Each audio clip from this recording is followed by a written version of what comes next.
Welcome back to the channel. I'm Peter Muckery, a Dallas-based DP and Gaffer. And in today's video, we have a lot of wind, but we're gonna overcome that. What we're doing is we're setting an outdoor setup, which has very minimal setup, but gives you amazing results. We're gonna use an open frame with some diffusion. We're going to have a black floppy in the mix and then a white floppy, also known as an ultra bounce. All these three combined, you can add, subtract as needed, and you can get a great look with minimal effort. Quick disclaimer, it is a bit windy outside. You can see stuff is flopping around.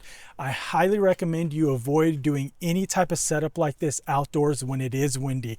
Do it at your own risk. Now, I did triple bag all these stands, so there are 3 20-pound shot bags. Now, if you don't know how to math, that means there's a total of 60 pounds of shot on each of these stands. Now, I'm gonna kind of explain what we have going on here. This is a 42 by 42 inch frame. It can be used for gels, but Canvas Grip has these awesome slip-on diffusions. So we have a half grid here that's flopping in the wind. Again, it is very unsafe to do stuff when it's windy. I'm going to continue because I'm the talent, and if I bop myself, it'll teach me a lesson.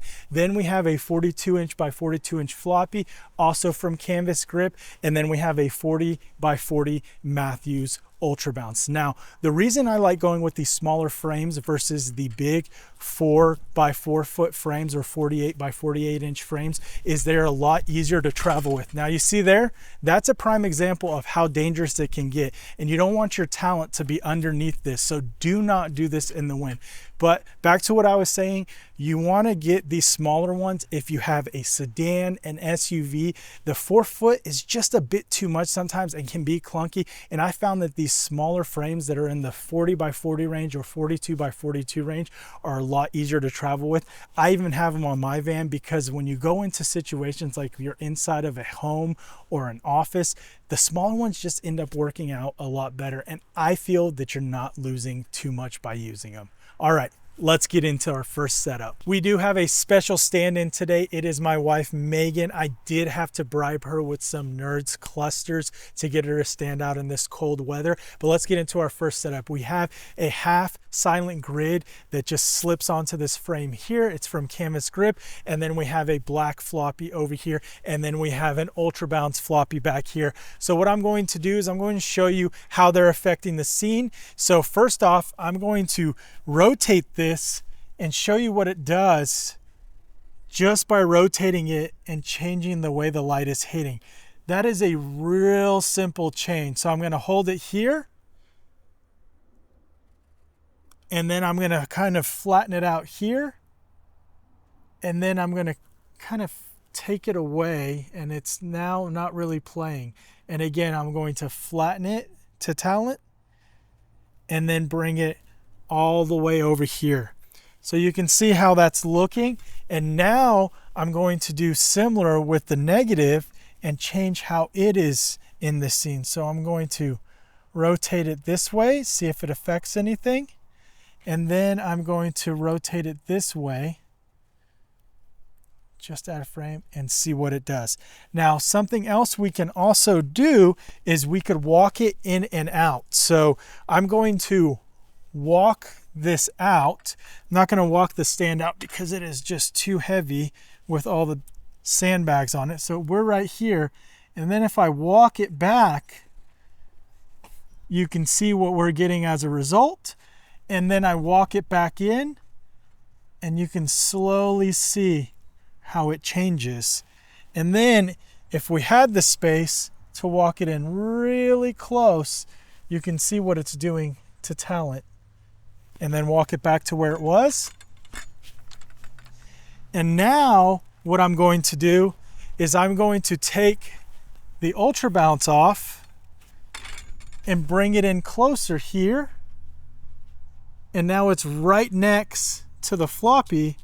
And then I'm going to turn it in, keep it out of frame, and show you what it does right there. And then I'm completely going to remove it and show you how it plays, and then walk it back in here and hold it. So this is what it looks like with just the diffusion and the negative in play. We don't have the ultra bounce doing anything. And now we're going to remove the negative and just have the overhead diffusion in play. We'll take the ultra bounce and we'll set it in and see what we're getting for a look. And you can see how it flattens out the image. So right now we are having a little bit of slash here. So with sunlight moving, we've constantly have to move our diffusion. So we'll get that in there and we'll move it slightly up and over to make sure that we're completely covering talent. There we go. So you constantly have to make adjustments. The sun is moving. It's not going to stay in the same place. You've got to move quickly sometimes and you've got to adapt, especially with such a small footprint as this. You have to kind of work it and move it accordingly to keep up with the sun's movement, but that's also going to change your look. So some people like to light with the sun at their back and then they'll bounce light in. So if you see here, we're getting a bounce and they'll bounce that light back in to be able to have a little bit more control. So the sun isn't constantly changing on the person's face, but then you have to adjust the bounce. So let's adjust the bounce and see what it does if we do different things to it. So we're gonna walk it out slightly there, and then we're going to rotate it. So if we turn it this way, see what that does. And then we're going to rotate it this way and see what that does. So that's a lot of rotation there. And again, this is kind of flat on, and then this goes this way here. And then we'll take it back around. And that really flattens it out quite a bit. So that's what that looks like there. So now if we were to take the negative, let's see if the negative plays at all on the back side. If we walk that in, and then we walk it out, and again we walk this in, see what it does, and then we walk that out.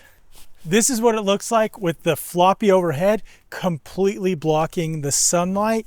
So it's a very dark look. We are getting some spill from just reflections of, let's say, the concrete here and other things coming into the space.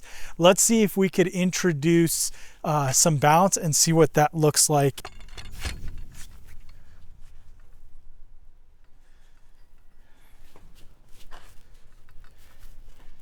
And that's what we get with a bounce. So it is not enough to light up the subject completely, but we do get something. Let's see if we could walk it in. And that's what you get with a negative above here blocking and then a bounce.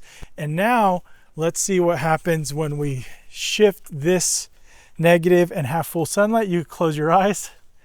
It's going to get bright. And this is full sunlight.